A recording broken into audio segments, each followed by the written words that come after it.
बिस्मिल्लाहिर्रहमानिर्रहीम। अस्सलाम वालेकुम। आज की न्यूज़ हेडलाइंस के साथ मैं हूँ फ़रा महबूब लोन।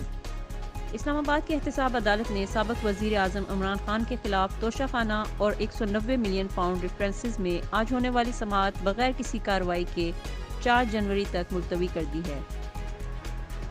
पाकिस्तानी फ़ौज का कहना है कि वो आइंदा आम इंतखाबात में इलेक्शन कमीशन ऑफ पाकिस्तान को मतलूबा और ज़रूरी ताउन फराहम करेगी।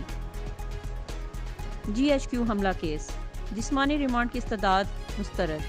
शाह महमूद कुरैशी को 14 रोज़ा जुडिशनल रिमांड पर अडियाला जेल भेजने का हुक्म।